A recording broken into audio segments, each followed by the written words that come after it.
I did not realize how many of you thought I was joking when I said that I grew up in a family circus. Like, you guys thought I was like, oh, haha, my childhood was crazy. My family's a circus. No, my mom's a clown. And my dad eats fire and does still walking. So I figured today I would clear the air and explain the Aubrey Smalls lore that you guys have been asking about on TikTok and Instagram about what it was like growing up in a family of circus performers. We did that professionally, that was my parents, and is their full time job still. I have siblings who are in the circus still. I performed for over 14 years professionally, so I have a lot of stories to tell, as you can probably imagine. So I've written up a list of questions that I could think of, but I know that I've missed a lot. I know there's probably lots of things I'm not going to cover because when you do something for that long, you sometimes it just becomes so normalized that you don't think of the common questions that people outside of the circus would ask. So if you guys have questions that I don't end up covering, please, please, please leave them down in the comment section below.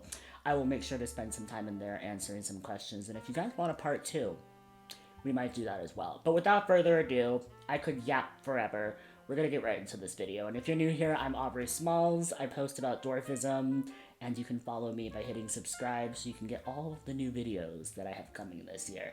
That's so vague. Let's just get started. So the first question is, how did I get started? How does one start a family circus? It actually started with my mom in the late 70s, early 80s, when she was 17 years old. She quite literally ran away with the circus. I know that common phrase seems ridiculous, but some people actually do one day pick up and leave to join a circus. And my mom joins the Clown College for Ringling Brothers and Barnum and Bailey Circus, one of the biggest circuses in the world. And they used to literally have a college that they used to train their clowns in to make their own wigs, their own costumes, learn how to create an aesthetic for their characters, makeup, and then they would also teach them skills. So things like stilt walking, juggling, magic, elephant riding. And in Ringling, my mom toured for about 4 or 5 years all around the country, and she did elephant riding, she did stilt walking, she did clown skits and juggling, the whole 9 yards. She ended up marrying my dad, who was actually a writer. He wasn't even in the circus. But after a few years, they kept pursuing circus in small ways. My mom would do costuming for local Mardi Gras parades, because we lived in Louisiana at the time. They would do freelance circus performing at birthday parties and events. And some of my earliest memories are watching them perform together. There was this like western town called Rawhide, and it was like a theme park that you could buy a ticket for and walk around this western village. And they had a theater in it, an outdoor stage where they would do western themed shows. And my parents had a fire act where they would do fire eating, fire juggling, fire poi, and they did that together for years. I have so many memories sitting next to the bleachers, next to the audience, like off to the side with my siblings, watching them perform with our babysitter. And sometimes we didn't have a babysitter, so my parents would take us to their events and perform, and we would get to watch them. And we got so jealous. Like, we wanted to be in the show so bad. And obviously we couldn't do fire. So we would beg our parents all the time to let us join them.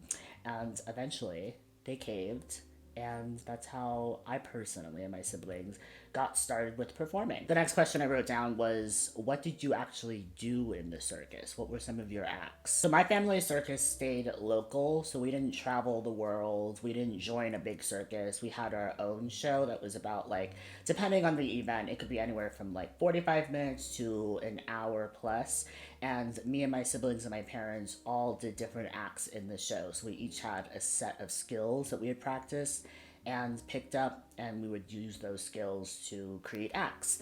And it started off with my parents having us practice 15 minutes every day.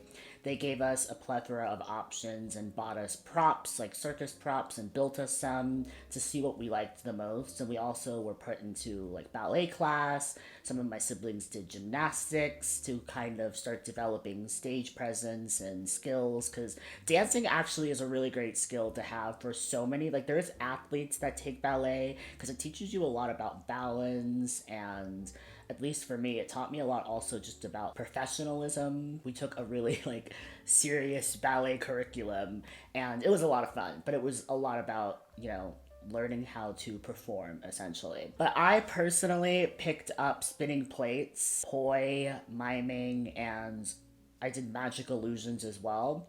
And some of my other siblings, they picked up acrobatics. My sister does tight wire and contortion and aerial hoop. So that's like the big circly hoop that flies in the air. And my parents did juggling and stilt walking and magic and spinning plates, like the whole 9 yards. We all did a lot of stuff.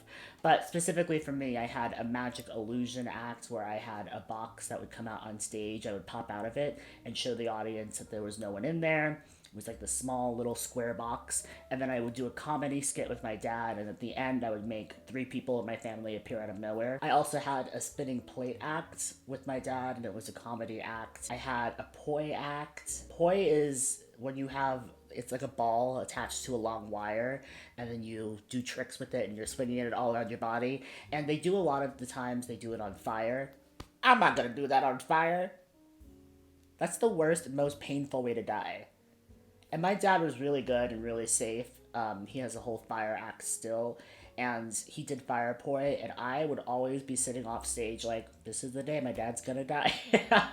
It's scary! I just have so many memories, though, practicing 15 minutes every day when I was a kid and picking up these skills in our backyard. In Arizona, with me and my siblings, we had a tight wire back there, we had a rolling globe, we would have juggling equipment, we had a trampoline, and it was just like having a circus in your backyard.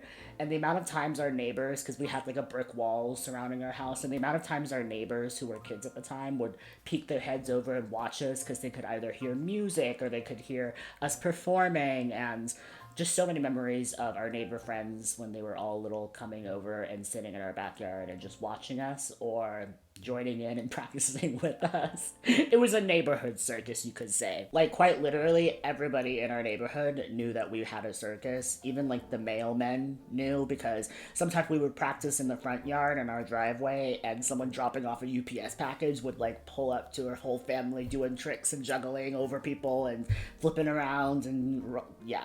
It was chaos, but good chaos. Good core childhood memories. And especially because I wanted to be on Broadway so bad as a kid. I was obsessed with live musicals and live entertainment. I used to have the Cats DVD on loop every single day. Like, cause Angelicals can, Angelicals do, No, I have not seen the live action Cats, because there's no way that I would tarnish the memories of watching that as a kid.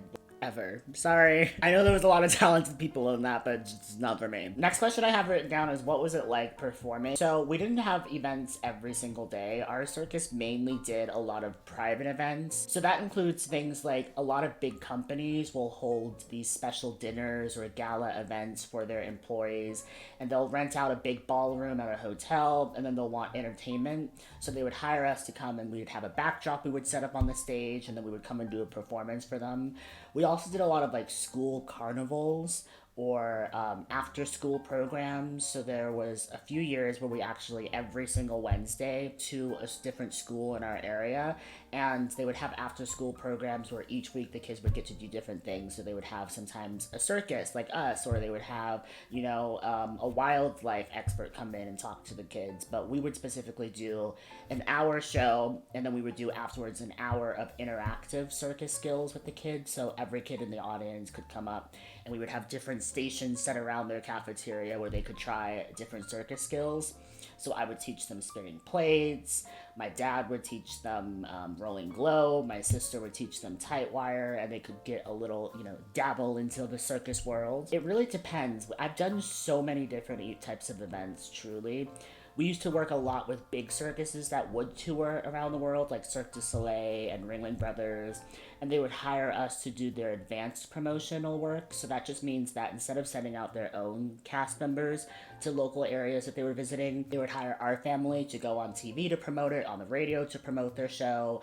We would have like live appearances that we would do at like baseball games where they would send their ringmaster out to sing the national anthem, and then they would send us to throw clown noses to the audience, to be on the Jumbotron telling people to come to the show. So I have like my earliest memories are like being like 10 years old and running along the dugout in a stadium and just throwing clown noses to people and taking pictures with people.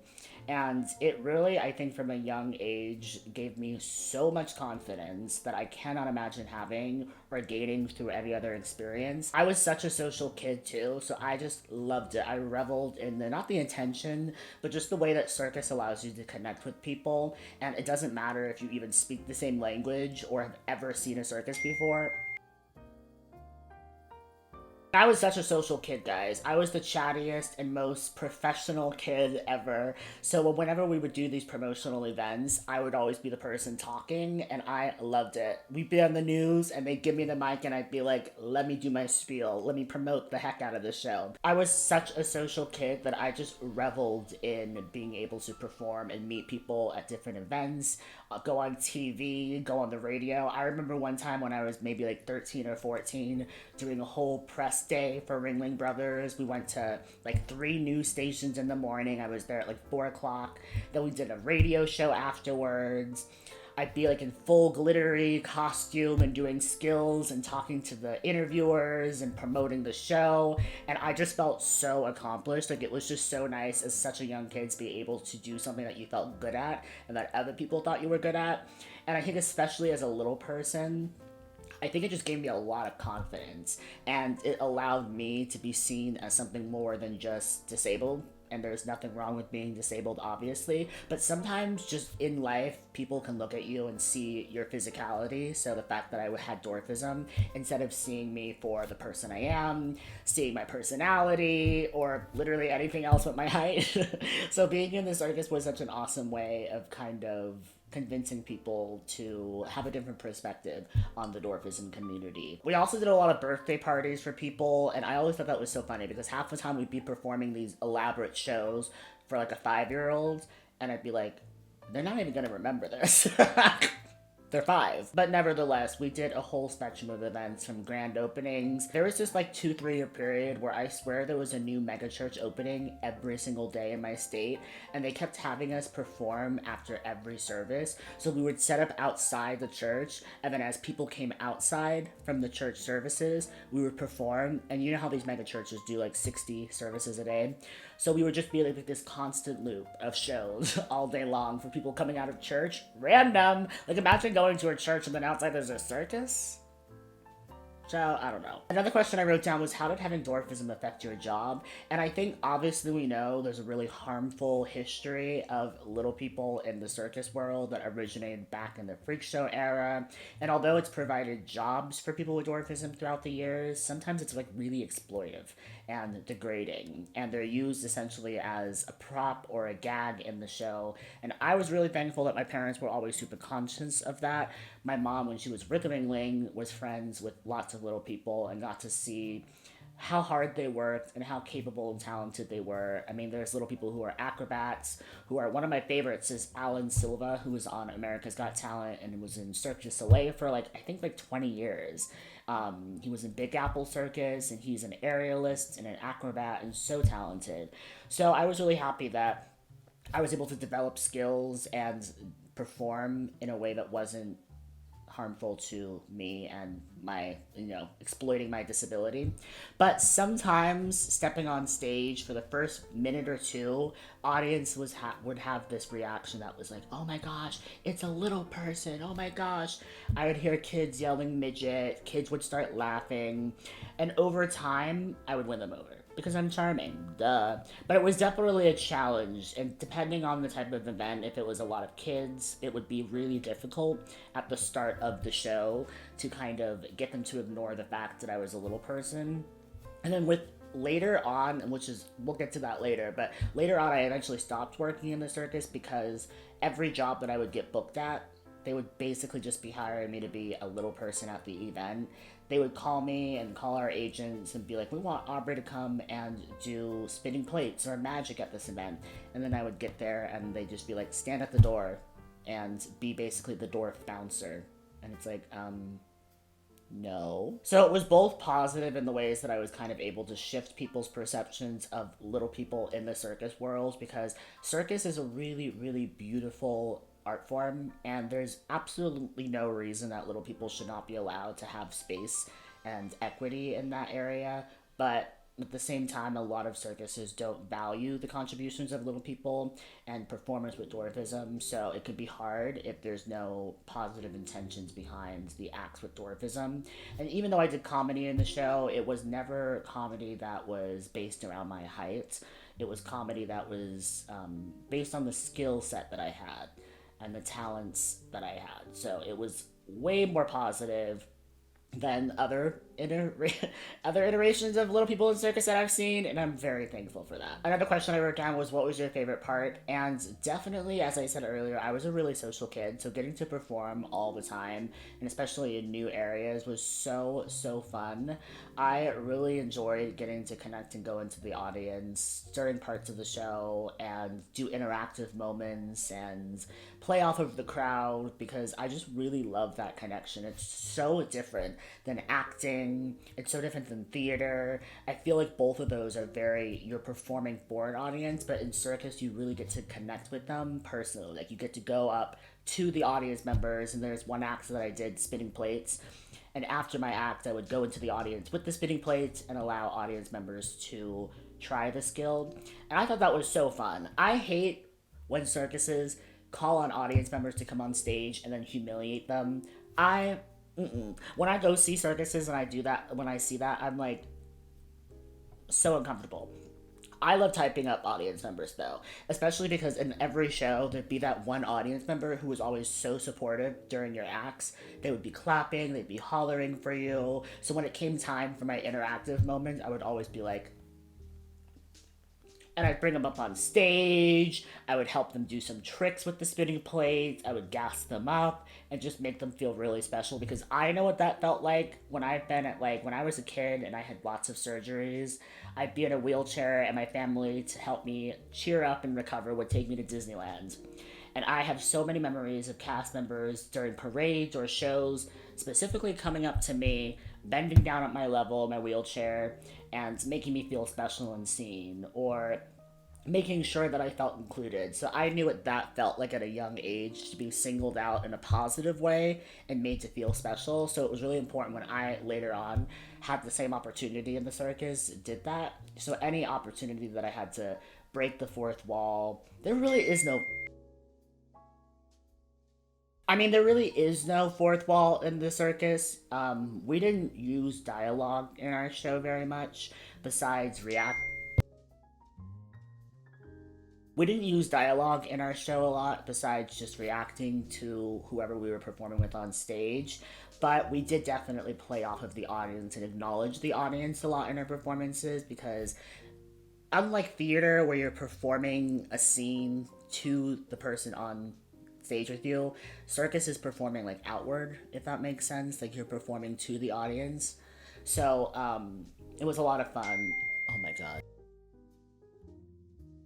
As I said, I was a theater kid and I was obsessed with musicals from a young age and really thought that that was going to be my career until I realized that ableism in theater exists. I started doing community theater and youth theater, and kids in theater are so mean. Oh my gosh. I was in the Wiz one time and I had lots of different ensemble and solo parts, and one of them was a munchkin. And the way that kids would gossip behind my back and tell other kids all Aubrey's ever gonna be cast as is a munchkin. And I'm the most talented munchkin in Munchkin Lands. You got a problem with that? But as I got older, I realized that it would be really hard to quote unquote make it in the theater industry, especially professionally as a little person. Now I know a lot more little people who are in the space who are killing it. I know some that have been on Broadway, and there's still so much room for dwarfism on stage, on Broadway, and in theater in general. And we need so many more efforts made by casting directors to think creatively when it comes to casting roles that don't necessarily have to be able-bodied people. I think we've come a long way with people like Ali Stroker. In Sups the musical right now, there's another wheelchair user performing. Jordana James from Little Women Is it Little Women LA? No, Little Women New York. Like, we've come a long way with disability representation on stage, and I think dwarfism needs to be, I would love to see so many of these talented little people in theater make it, who are going to, school for the arts, who are just as talented as everyone else, but who just aren't being seen for a lot of roles because the industry just doesn't see them as being, I don't know, whether that be like realistic in these parts or they're just not thinking creatively. And I think especially in theater it's disappointing, and as a kid it was really hard to grapple with that reality with every show that I was in, that there was just really no space for me yet. But now it's nice to see things are changing. Sometimes I see on my timeline that people in theater school or people even in high school in theater class getting the best parts, like totally killing it, and I love that for them. Next up I have, what was your least favorite part? And I think my least favorite part is definitely just the fact that it was a job. You know, it's like being a child actor. Even if you're having the most fun, and even if you're performing and acting in the best project on the best show or movies that are awesome, it's still a job. There's still a reality to performing, and that takes a lot of practice, that takes a lot of setup and a lot of things behind the scenes to get to the point of performing, which can just be very taxing. Especially since we were a family circus, which means we had to do all of our own stuff, from making our costumes and our props, to setting up the performance before, to handling the music and the audio during it. That was my job, so I would sit backstage next to the sound system. I'd be responsible for cutting all of the audio and burning them on CDs back in the day, or just setting all the music before every act. And then when my act would start, I would have to set my music, run on stage, and then run back to play the next song. There was just a lot that comes with it. And then also, interestingly enough, I did comedy, and even though I did lots of different types of skills, they were all based around comedy. And I think when you do comedy as a job, especially like multiple times a day, it can come off very, it just feels very not very genuine, you know? Even though every show is a little different, with circus it's a very technical thing. Usually every act is the same every show because of safety issues, music cues, etc. So when you're doing the same comedic skit over and over and over again on like 3-4 show days, it can just become, it feels like you're kind of fake a little bit. I don't know how to word that. It feels like you're kind of pretending to be happy, and I think that especially when you're tired or you're just having an off day, and I think especially when I started dealing with mental health struggles or just wasn't feeling like it was a day that I wanted to perform, turning on a is really like, it does something to you mentally that I cannot even tell you. And that's why I also really understand so many comedians who deal with mental health problems, because it just is like a very weird psychological thing to have your whole persona be making people laugh and bringing up the energy in the room when we're just human, and that means having ups and downs and on and off days. And unlike some of my other family members who did serious acts like contortion or tightwire or whatever it may be, where they don't have to be smiling, it's like a very serious thing, I feel it was very difficult sometimes to have to be the one to bring up the energy in the show. Like, it was my job to bring the comedy aspect to the show, and I felt like it was just like sometimes very difficult to grapple with that and to understand ways of being a comedian and having that be my shtick, but also still take care of my mental health. That's why even now, as someone who doesn't work in the circus anymore, but is in the filmmaking space, I don't always lean towards comedy anymore. I feel like that chapter's kind of closed. I feel like, especially as a little person, the expectation is for us to be comedic.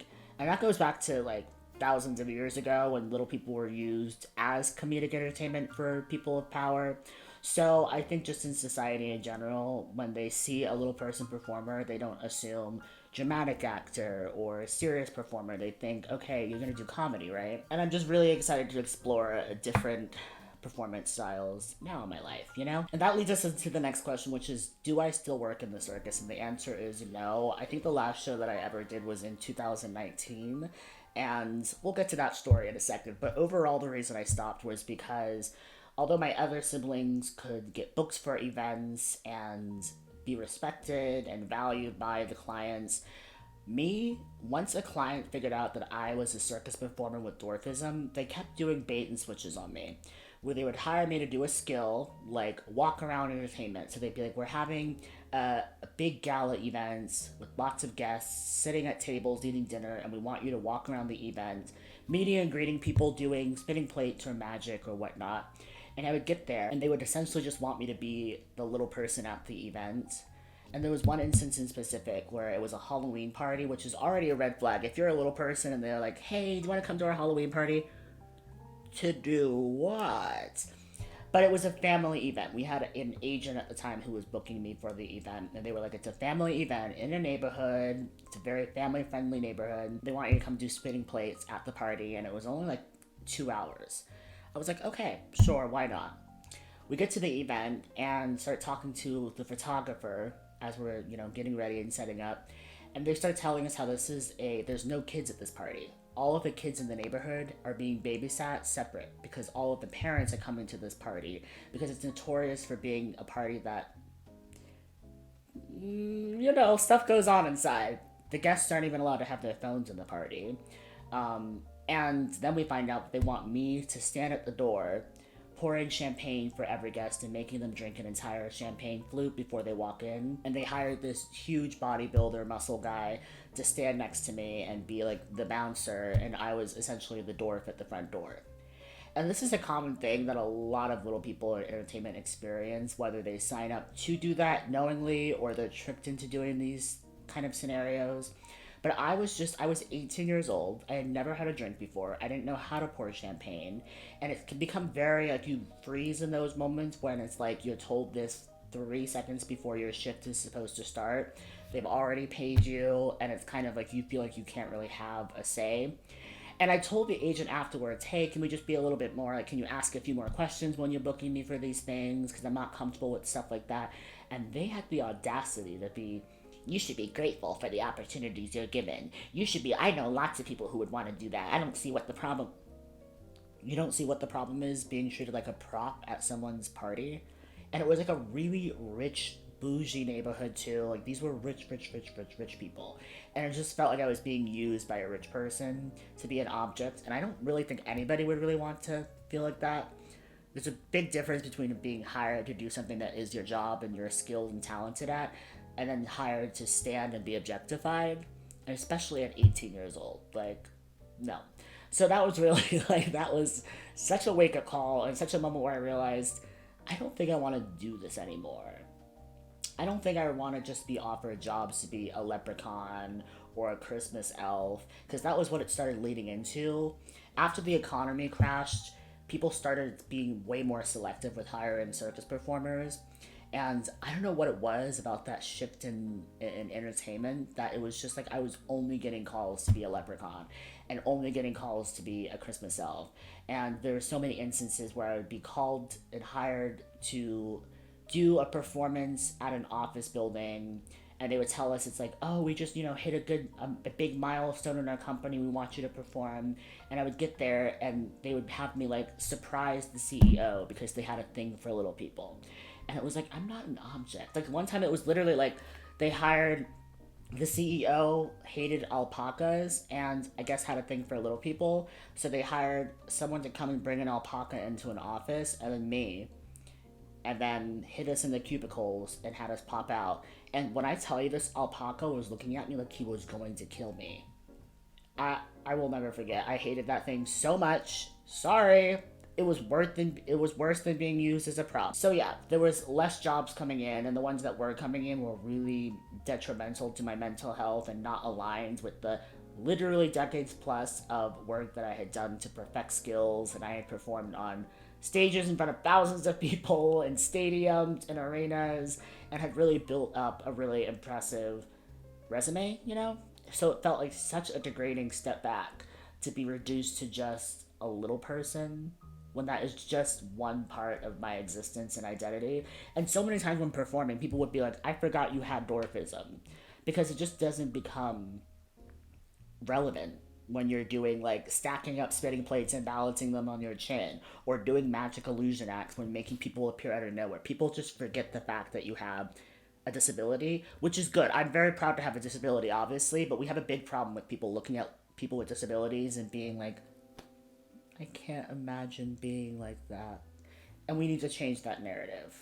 not to do with disabled people, it's y'all that need to fix that. So I stopped working in the circus, I stopped going out for events, and I got a minimum wage job making $11 an hour working as a receptionist at a swim school. And honestly, it was the best thing that I could do for myself at the time. And yeah, then the last job that I ever did in the circus was I filled in the last minute for my family when they were doing a big circus tent show in this like really boonies area of Arizona, where the population was just like a few thousand people, American flags on every doorstep, Trump Nation, and they had us bring the circus tent there, and they wanted us to do like 6 shows a day all weekend for this big county fair that they were having. And at the same event, they had a micro wrestling troupe come. So every time that I'd be walking to the tent, people would be like, "Oh my God, you're part of the micro wrestlers," and I'd be like, "No." But it was just really, I was working full time in corporate world at the time, and I only was filling in because my parents needed an extra few acts, and they didn't have anybody else to come fill them in. And it's just, as I was saying earlier, circus is a job. Working in a tent, it's really hot backstage. We didn't have the fancy Cirque du Soleil tents where they have perfectly even flooring and the air conditioning, and it was dirt and uneven flooring backstage, and you're crammed in. The texture and the material of the walls of a circus tent like create like an oven. So I was just sitting backstage like, time to go on stage and smile. Like, it was just not worth it, and it was so miserable. And it, again, like, it's so challenging when you're that miserable and then going on stage and like scary. And then the last question I wrote down was, why did you stop working in the circus? And we've covered this before, but I really wanted to pursue acting outside of the circus. I, again, as I said earlier, was really passionate about theater growing up, and I really wanted to be an actor, you know? And when I was 18 or 19, entered a screenwriting competition that Issa Rae was co-hosting, and I was a runner-up, and it was a screenplay. It was a comedy pilot about a little person, and it really just kind of inspired me to try opening new doors in life and in my career. And that's what really got me into filmmaking. It started with me trying to be an actor, auditioning for stuff, and being like, I don't love these roles. To then me writing some more roles for little people and trying to pursue that, and then realizing I don't want to beg someone to read my script only to sell it and have no creative control over it, to now where I'm making my own documentary, and we just reached our fundraising goal a few months ago. So it's been really fun getting to move to the next steps of the process. And it's a documentary about little people, past and present. It's also being made by people with dwarfism and various disabilities, and I'm really excited to get that to you guys. And I really thank you guys for helping promote the project. It's kind of like a mix between a variety special and drunk history and a documentary. As this video is about, I grew up in the circus, which combines so many different forms of art, and it was really important for me, especially knowing how many little people are in the circus who are dancers, singers, musicians, performers of all types who literally do not get the opportunity to flex their talents. And I wanted to create a documentary that also was able to utilize people from those professions. So it's going to be an eclectic mix of different types of media and visual art forms, and I'm so excited. And please subscribe to this channel so you can join the journey of us producing and making and filming this documentary, because it's going to be so much fun. And that's why I will never be upset about my background in the circus or regret anything, because it really brought me to where I am now and gave me the skills and the interests and the experience and the exposure to lead me to what I'm doing today. And especially when it comes to making content about dwarfism for people who don't have dwarfism, being in the circus really gave me the opportunities to figure out how audiences perceive little people and the ways that we can overcome the barriers when it comes to perceptions that might not be positive about little people, if that makes sense. Anyways, that wraps up my questions that I wrote down. I know I probably missed a lot of stuff, so please leave some comments down below with some questions that you have about what it was like growing up in the circus, because I would love to answer them and get to chat with you. And if you don't have any questions, let me know how you are. How the hell are ya? But thank you so much for being here. My name is Aubrey Smalls, and I would appreciate it if you would give this video a like, subscribe, and turn on the notification bell so you can stay in touch with me. And until next time, I love ya, Keep going.